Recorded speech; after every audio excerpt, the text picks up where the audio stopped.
Right, we're back again. I've kind of had it roughly fitted where I want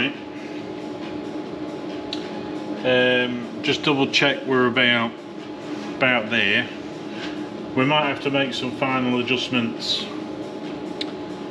when we get it on, but the important things to note, you've got certain, hopefully you can see these on the camera, you've got certain swage lines down here as well. These need to carry on into the rear quarter and carry on level, and then obviously also when you look down the van they need to be kind of level. Doors and wings can differ a little bit depending on if they've been set right, or if the van's had an accident in the past, or non-genuine wings don't particularly fit that well, and stuff like that really. Nothing exciting. So basically I've got my hole punch. It's difficult to show you these things, but hopefully you can see.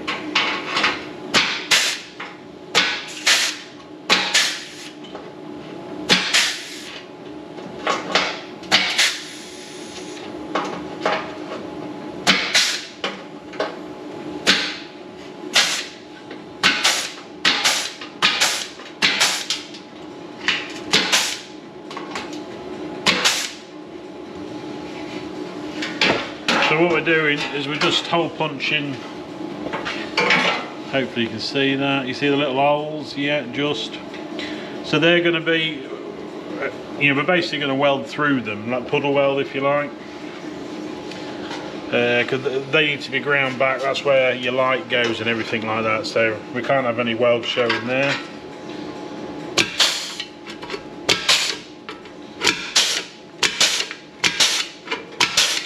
Do the bottom now.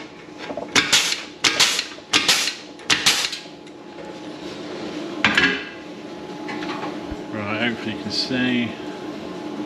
Yeah, just along the bottom. Some of you might notice that the vent isn't in there yet. I normally put that in afterwards. It's just easier for me really. So basically what we're going to do is chuck that on. You can see we're roughly there anyway. Something like that, hopefully you can see. Once these are all welded, get the wire out of there, not the earth line. Once these are kind of welded in, you can see roughly where we'll be. So I'll get this clamped up and I'll join you back, because well, unless you can see actually, you might be able to see.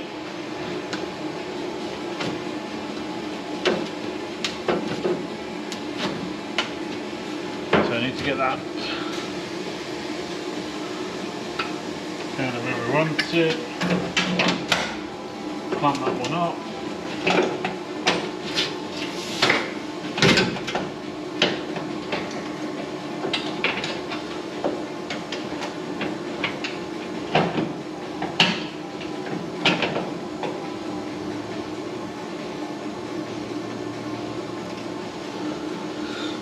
Right, that's that end. That's that end sorted out. So again, the Clearco holes, we can kind of ignore them for now, because they were just literally put in there to give me an ish area of where to be, if you like. Because we've made the tubs as opposed to using factory ones. There's no template out there, so we kind of got to mess around and waste a load of time on it, unfortunately. But so what I'm going to do is just get a tack in there just for now, just to hold that in place.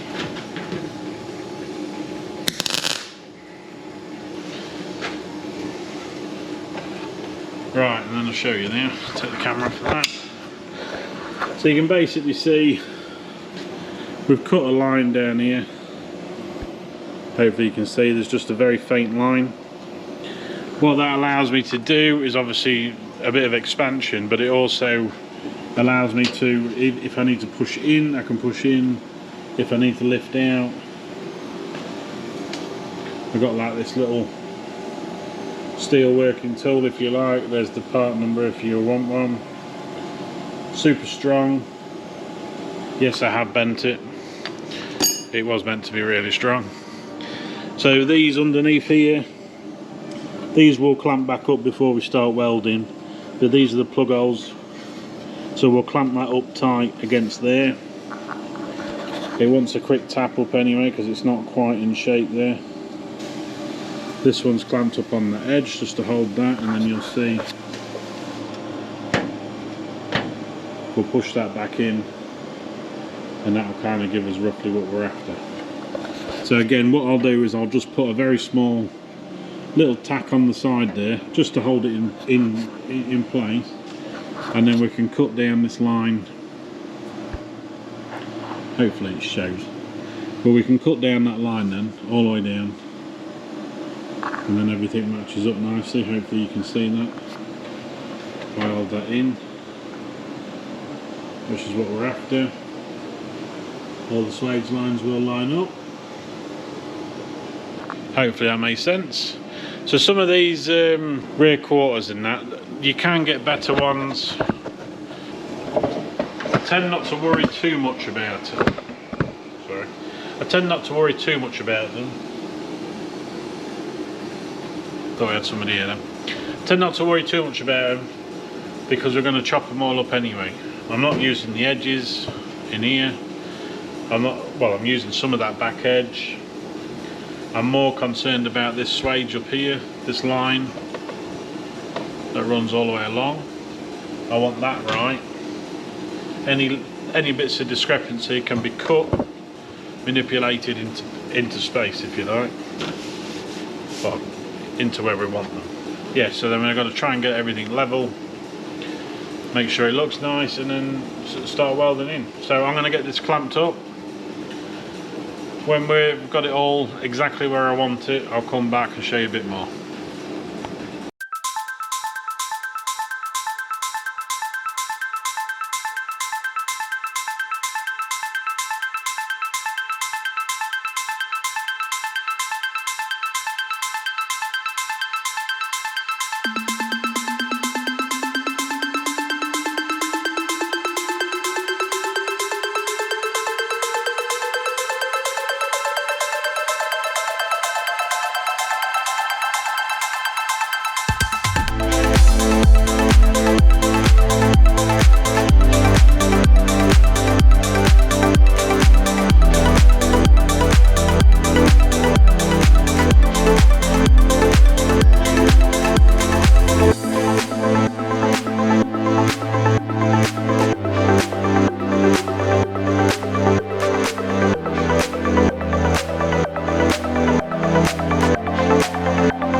hopefully some of that came through in the video. But you'll basically see I've just trimmed along the top. I would have liked a neater line, but because I've got no inner there, it kind of moves around a bit too much. So if we ever do tubs again in the future, I'll change a few bits and pieces and support this back piece a bit better. I can work round it, it's just not ideal. But basically we've got a handful of tacks now.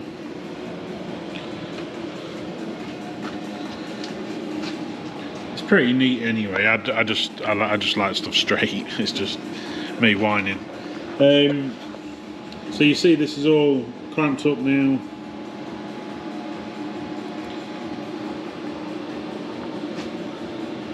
All the way down. So what we're looking for is, I've had to grind a bit more of this one off. So I was trying to make sure that that's just a tad prouder than this one. So when we body work that edge, it's all going to level out lovely. Same with these, we want these level, which is good. Panel's not too bad, to be honest. So basically, that's it, apart from lots of welding. So I'm going to get this welded up. I'll record some of it and then come back a bit later. Get it all ground back off, and then we'll get all the underside epoxied, and then that'll do for this one for today. And then we've got the whole thing to do again on the other side. So better get on.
Right, hopefully you can see some of that. I've left that raw in there. Just take a glove off, just so you can see what we're doing.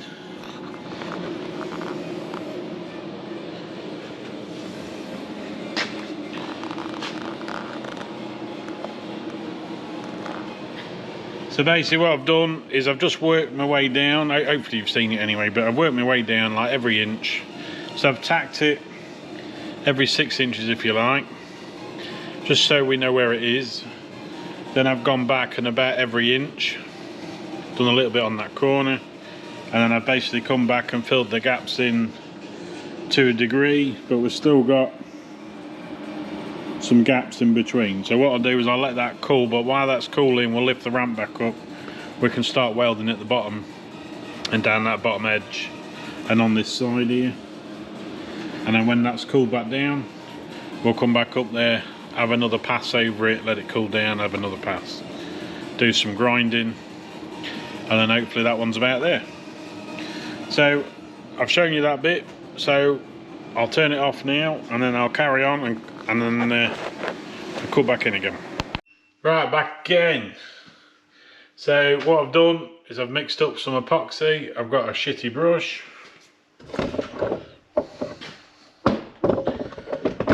If anybody else uses these are them Silverline, just cheapo brushes. You buy them in like a bag of 30. They're not very expensive. Basically you can see now, in fact what I'll do, if I take you off of there I can show you kind of. So you've seen all this, so that's all been ground. So you can see we've got a nice swage line back. We've ground all that, it's all been welded. So basically what I'm going to do now is get rid of that sticker because that's gross. Deal with that another day. What I want to do is, because we don't want anything flash rusting or anything like that, it's 4 o'clock on a Saturday, it's my lad's birthday, so I'm not staying here any longer. But basically what I want to do is I don't want anything flash rusting that we've just been grinding, so it's all fresh, all clean and tight. Right, we're back on again now. That was a bit rude, wasn't it? Battery went 30% down to nothing instantly. So basically, I can't remember where I was, but I want to keep. We've cleaned all these out with a wire wheel. We use. You can use a wire wheel. What have we done with that? We use sort of MBX tool. Cracking bit of kit, got a wire wheel on the end. You can just use a standard drill and a wire brush. Just make sure all these edges are clean. We don't really want to be putting any fillers or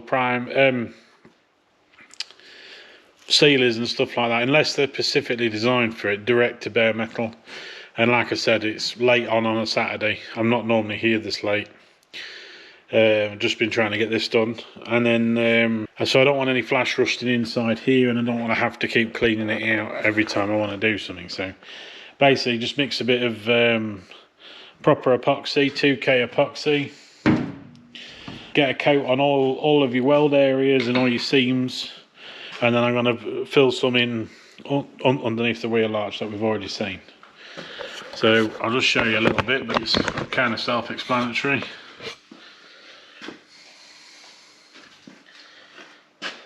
These brushes are terrible, by the way. No good for your house, but just while we're trying to get a bit of epoxy done. Perfect.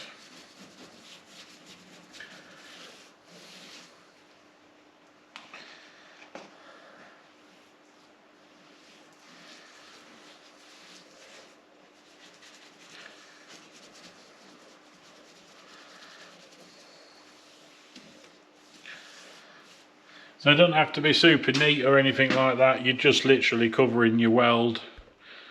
I will show you again in a minute, but you'll see I've managed to get it right in there, and then it's all coated.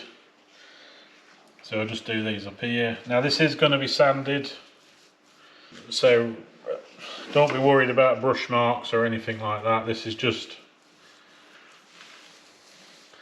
keeping it coated, so we're not having any flash rust or anything like that.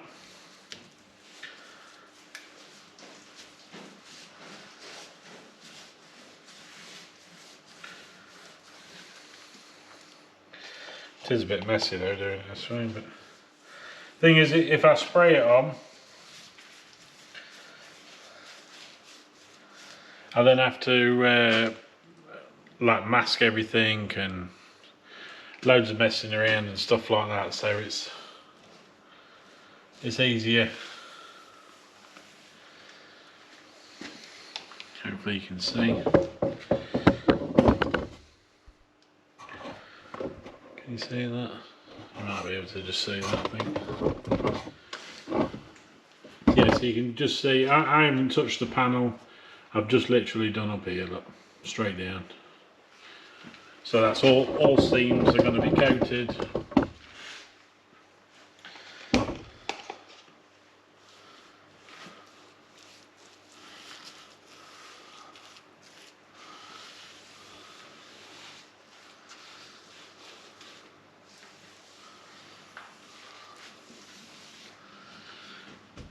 So with this epoxy, the one I use anyway, it's a Lekla product, you can fill straight over it.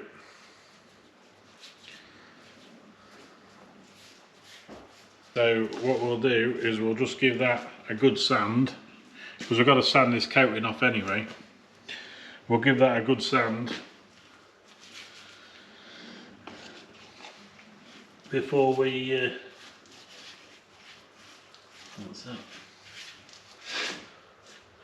It is naturally going to drip everywhere, which is not what you want.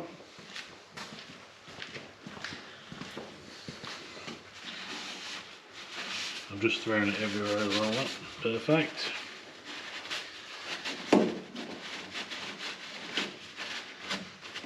Okay.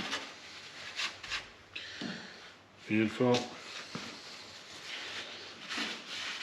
And to save boring you even more, I'm going to lift this up now and do all inside here, and I'll show you that when we've done that, because I don't know if I can, if you can see or not in there. Right, so you can see we're all coated. Just brush some round in there, look. For anybody that's concerned about the little bit on the tyre, these tyres are scrap, as are the wheels. The van's not leaving with these wheels on, so nobody needs to worry about a little bit of paint on them. So what we've done, coated the whole thing with epoxy, all the edges. I have just said that to you. Get rid of them. Now in the meantime, what I've done is I've just nipped round, there's a little bit left. I've just nipped round and put a coat on this side. I was going to wait again, same as the other side, till it's all welded up. It's better it flash rusting, isn't it? So you can see they've just, I don't know if you can see or not on the camera. They still look pretty shiny on the camera, but they've just started to turn ever so slightly. So just to eliminate any of them issues. Right, and then that's it for now. That's this side repanelled, including the front. We've got a little bit of grinding to do on the front. I've just spotted a little tiny pinhole there, so when everything's dry I shall just knit them bits back, a couple more bits of weld. Then this side can all be sanded properly and we can start the bodywork this side, and then we can jump over the other side and start putting that quarter in. But because I like to be, in my head anyway, I like to try and be as efficient as I can, what I'll end up doing is sanding all this side first, basically get it all cleaned up ready. You're ready for fillers basically and stuff like that, and then we'll yeah, we'll do our filler work, we'll get it out in the end.